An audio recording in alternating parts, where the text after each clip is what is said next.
Esselamu Aleyküm ve Rahmetullahi ve Berekatuhu. Merhaba değerli 6. sınıf öğrencileri. Fen bilgisi dersine hoş geldiniz. Bugünkü dersimiz burun üzerine olacaktı. Sayfa 81, kitapta sayfa 81. Burada varımızda burun nelerden oluşur? Bu sayfanın özetini, hepsini malzemede siz için yapmışam. Direkt geçelim malzemeye, bakalım malzemede nelerimiz var. Bunları tek tek ele alalım. Birinci burnun tanımı var. Burnun tanımını okuyalım. Koku almak 5 duyumuzdan biridir. Burun koklama organıdır. Burun deliği adı verilen 2 delikten oluşur. İçleri küçük kıllarla kaplıdır ve burun iç yüzeyini nemli tutan sümüksü bir madde bulunur. Eydi. Burada bizim tanımda varımızda burada burnun iç yüzeyini nemli tutan, burnumuzun iç yüzeyini nemli tutan neyimiz var? Kalemin rengini değişecek. Hatta sizin için daha iyi şey olsun. Nemli tutan sümüksü bir madde bulunur. Bu sizin için mesela boşluk olur, doğru yanlış olur. Yani soru şeklinde gelir. Burnun iç yüzeyini nemli tutan ne bulunur? Yani mesela diğer ne burnun iç yüzeyini nemli tutmaya sağlar? Cevabınız ne olur? Ne diyersiniz? Sümüksü bir madde bulunur.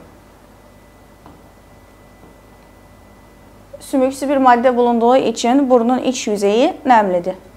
Eydi. Bizim burada duyu sinirleri varımızda, tanımda. Bunu ele alalım bu tanımı. Burun boşluğunun bitiminde koklama duyu sinirleri bulunur. Bu sinirler yardımıyla aldığımız kokunun tamamlamasını ve belirlenmesi için beyne iletilir. Burnun boşluğunda ne var? Sinirler var. Burnun boşluğunun bitiminde koku sinirleri var. Koku sinirlerinin yardımıyla bu koku burnumuza girer, ondan sonra beyne iletir. Beynimize iletildiği zaman bildik bu koku nedir? Yani mesela gül kokusudur, ne bileyim yemek kokusudur, parfüm kokusudur. Bunu neden bilesən? Sen burnunun boşluğunda bir şey olduğuna, bitim olduğuna duyu sinirleri var burnun boşluğunda. Bu sana yardım eder. Bu duyu sinirleri o kokunu beyine atar. Bakın bizim burada resimde var. Resimde göstereyim size daha iyiydi. Bir insan resmi yapıblar. Bu insan ne yapır? Bir gülü koklur. İyiydi.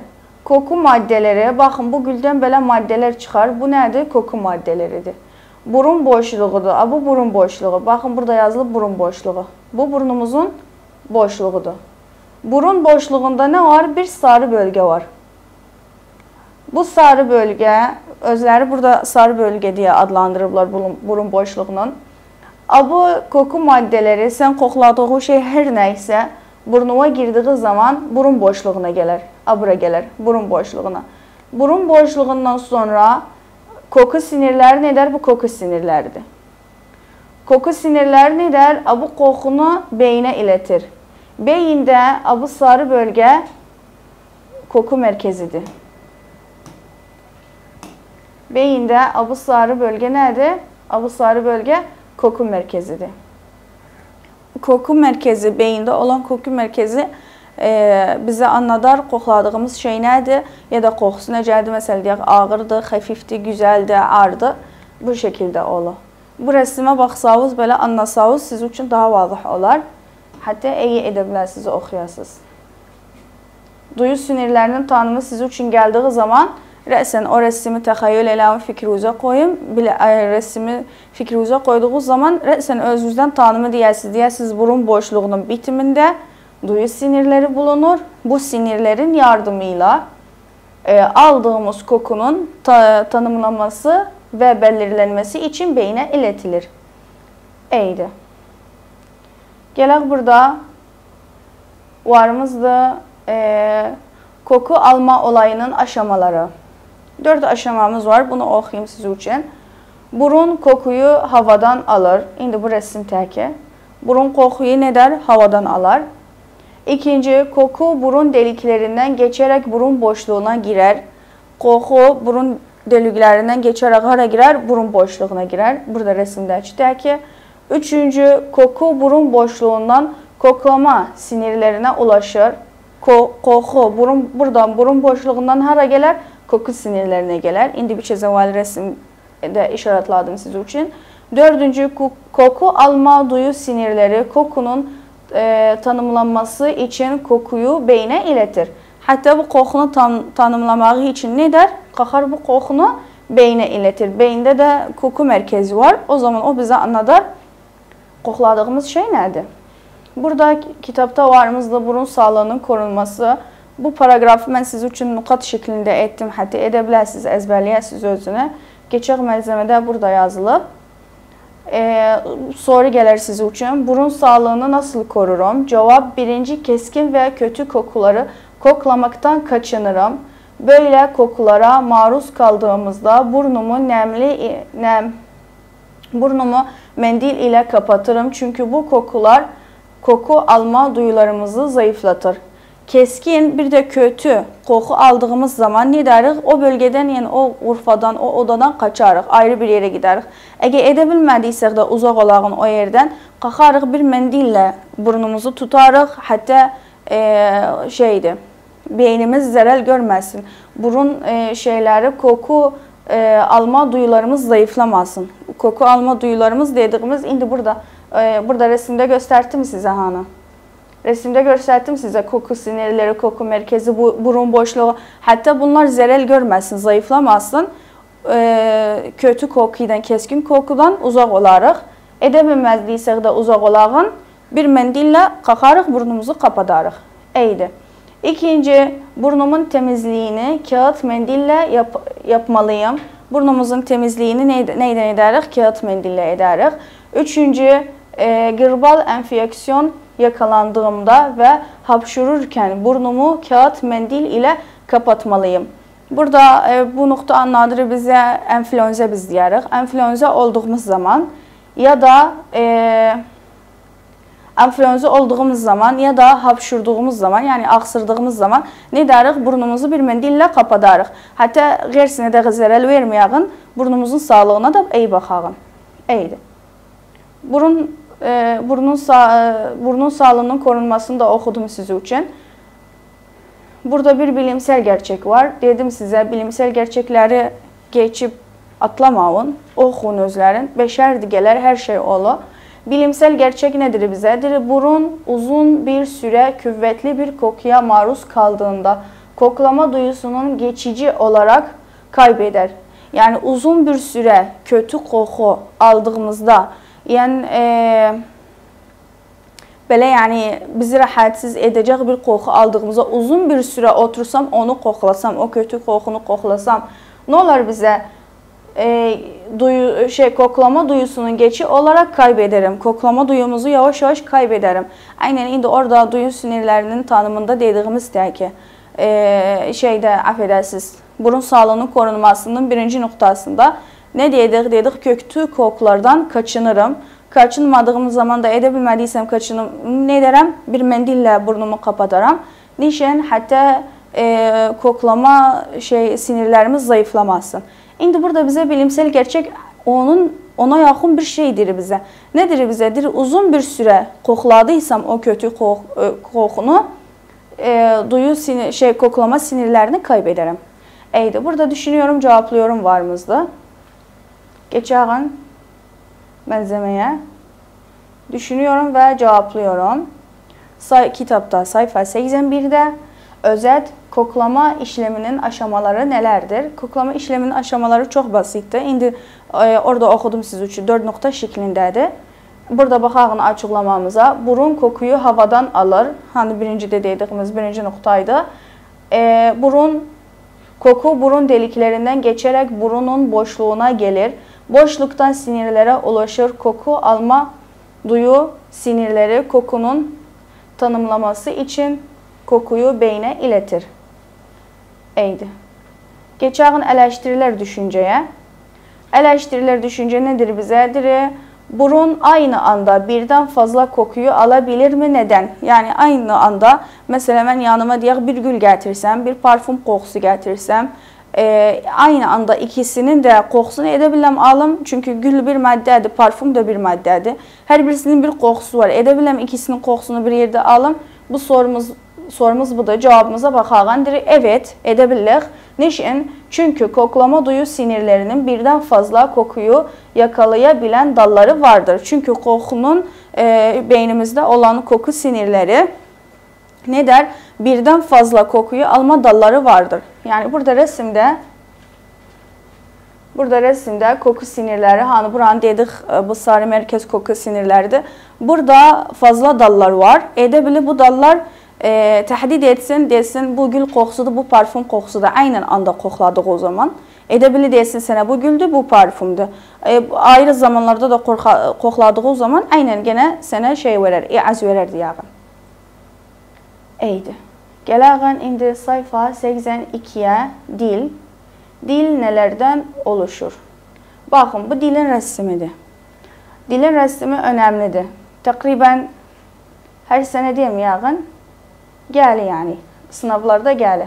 Və biz nə edərik? Qalxarıq bu dilin rəssimini oxuruq. Hətta gəldiği zaman cavab verə biləğin. Dil tomurcuklarını necə rəssim edəsiniz? 4 şekil dil çizəsiniz. Aynən indi burada kitabda gördüyünüzdəki. 4 şekil dil çizəsiniz. 4 şekil dil çizdikdən sonra dil tomurcukları 4 yerə ayrılır. Acılıq, ekşilik, tuzluluk, tatlılıq. Sən bir yemək yediği zaman necə biləsən bu yediği yemək tatlıdır? Necə biləsən? Yemək dilin bu bölgəsinə gəldiği zaman, işarətləyim sizi üçün, yemək dilin bu bölgəsinə gəldiği zaman rəsən bu dil beynine əz verər, sənə deyər bu yediği yemək tatlıdır. Eydi.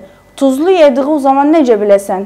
Yemək dilin bu bölgəsinə gəldiği zaman, sən üçün əz yelər yediği yemək duzludur. Ekşi yediği zaman necə biləsən ekşidir? Dilin bu iki bölgəsinə gələr. Bu bir, bu iki. Biləsən yediği yemək ekşidir. Acı yediği zaman necə biləsən? Dilin bu bölgəsinə gələr. Biləsən yediği yemək acıdır. Və sən rəssimi yaptığı zaman bu 4 rəssimi yapasan, ondan sonra bu bölgələri əzbərləsən, 4 bölgəni əzbərləsən, bölgələri çizəsən, sən sınavda şey edə bilməzsən, kullanasan, rəngli boyaq edə bilməzsən, kullanasan, əlüdəki qələm rıssasdır. Ne desən? Rəssimi çizdikdən sonra bu bölgəni belə bu şekildə edəsən, ondan sonra qalxasan, qələmudən bunun içini belə boyadasan. Boyadasan, altında yazasan tatlılıq. Hətta təslih edən bilsin sən anlayıbsan. Tuzluluk edəndə gələsən, bunu çizəsən əvvələ, bu şəkildə. Özü sən dili kəmil çizibsən, mən bəs indi bölgələri sənə göstərirəm. Çizəsən özünə, qalxasan bunun içini aynən qələmlə əvvələ bu şəkildə boyadasan, yazasan tuzluluk. Ekşilik çizəndə aynən şəkildə sən dili kəmil çizibsən. Gətirəsən bəs belə bu iki başları, bir sağ, bir sol, bu şəkildə. Qələmlə işarətlasan, yazasan ekşilik. Acını da edəndə aynən şəkildə dili çizəsən, sonra bunu gətirəsən. Belə buradan baxın, diqqət eləyin, altdan belə biraz qavus şəklindədir. Sonra qalxır yuxarıya. Bunun için aynən belə boyadasan, nə yazasan? Acılılıq. Tamam öğrenciler, bu resim çok önemlidir. Diqqət eləyin özünə. İndi geçəğən bu sayfada olan sorularımıza. Dilin tanımını ələ alağın. Dilin tanımı nədir? Tat alma duyu orqanıdır. Kaslı bir dokuya sahiptir. Üzerində tatları ayrıt eden 4 türlü tatlama tomurcukları vardır. İndi resmi gösterdim size hani 4 taneydi. Acı, tatlı, ekşi, tuzlu. O tomurcuklardır. 4 türlü tomurcuk vardır dilimizin üzerinde. Burada bir ayrı tanımımız var. Tat alma tomurcukları nedir? Dilde bulunur. Üzerinde tatlıları ayrıt eden 4 türden oluşur. Eydi. Burada bizde bir soru var. Sorumuz nedir bize? Tat alma tomurcukların türleri nelerdir? İndi gələsən sən bu türləri yazasan. Yani resimde olan yerleri yazasan tek tek. Birinci ne yazasan? Acı tadı algılayan tomurcuklar dilin arka tarafında bulunur. Sen resmi şərh etsən burada. Yəni rəsmi gözü önünə gətirsə, yadıma gətirsə, edə bilirsən bu soruya cavab verəsən.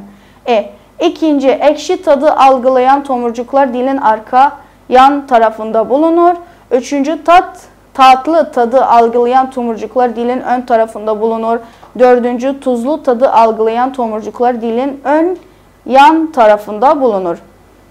Evet değerli öğrenciler, bu soru şərtdir, yəni siz üçün belə soru şəklində gəlsin. Boşluq ola bilər, doğru yanlış ola bilər, aynı vaxtda bəzən də seçenek şəklində gəlir. Geçelim diğer sorumuza. Sorumuz nedir bize? Tat alma duyusunun, bu soruya geçmeden önce geçelim kitabımıza. Kitapta bu paragrafın açıklamasını yaptım siz için. Bu paragrafta dilin tanımı var idi. Bir de tat alma tomurcuklarının tanımı var idi. Bir de sorumuz var idi. Dil tomurcukları nelerden oluşur? O burada kitapta zaten yazılıb 4 türlü tat alma tomurcuklar vardır. Acı tadı algılayan, açıklaması da ekşi tadı algılayan nədir? Bir de tatlı tadı, bir de tuzlu tadı. Hepsi buradadır. Geçelim tat alma olayının aşamaları. Bunu oxuyalım. Bir besini ağzımıza aldığımızda çiğnerek tükürük içinde çözülmesini sağlarız. Çözünen besinler dilimizin üzerindeki tat alma tomurcuklarını uyarır. Her tomurcuk tat alma sinirine bağlı olduğunda tatlar bu sinirler aracılığıyla beyne iletilir. Beyin de tat ayırt eder. Bu ne anladır bize bu açıklama? Bir besini ağzımıza koyduğumuz zaman, o besini, o yemeği yediğimiz zaman, yediğimiz yemek mesela diğer şeydi, acıdı. Yediğimiz yemek geldi bu bölgeye. Bu bölgeye geldiği zaman bu bölgeye ait olan sinirler ne der? Yediğimiz yemeğin dadını beynimize iletir. Beynimize ilettiği zaman bilir bu yemek acıdı. Her bölgenin öz kendine ait bir sinirleri var. Her ne yemeği yesek o sinir tahakküm eder dilimize. Dilimizden yollar beynimize. Az verir özüne. İndi o yediğimiz yemek duzludur, acıdır, şirindir. Yoksa da turştu. Bu şekilde. Gelek burada tat alma duyusunun korunması vardı. Bir satır zaten basitti. Bunu məzəmədə yazmışam. Geçen məzəmədə oxuyalım özünə. Tat alma duyusunun sağlığını nasıl korurum? Bu sorudur. Cevap, dilde ve ağzın üst kısmında yanıklara sebebiyet veren sıcak besin tüketiminden kaçınırım. Yani dilimizi ya da ağzımızı yandıran sıcak yemeklerden uzak olalım. Niçin? Hatta zarar görmesin dilim. Eydi. Kitapta sayfa 82'de düşünüyorum ve cevaplıyorum var. Bunu ele alağın özet. Tat alma tomurcuk türleri nelerdir ve dilin hangi bölgesinde daha yoğun bulunurlar? Tat alma tomurcuklarını istedir bizden. Bir kez evvel okudum siz için. İndi gene de okuyayım. Cevap, birinci acı tadı algılayan tomurcuklar dilin arka tarafında bulunur.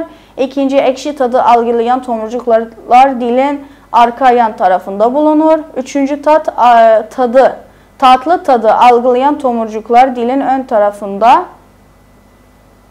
bulunur. Dördüncü, tuzlu tadı algılayan tomurcuklar dilin ön yan tarafında bulunur. Eleştiriler düşünce, tat alma duyusu ile koku alma duyusu arasındaki ilişki nedir? Koku alma duyusu biterse tat alma duyusu da biter. Bu tattan, dilden yani koku birbirine bağlıdır. Birisi bitse o birisi de biter. Eydi. Kitapta sayfa 82'yi bitirdik. Geçen sayfa 83'e burada ders tekrarımız var. Bu ders tekrarını ben kamil yazmışam siz için. Direkt geçelim malzememize. Ders tekrarı, ana fikir. Birinci, duyu organlarımız nedir, nelerden oluşur? Cevap, gözler görme organıdır, 3 tabakadan oluşur. İkinci, kulak işitme organıdır, 3 bölümden oluşur. Dördüncü, burun koklama organıdır. Üçüncü, burun koklama organıdır.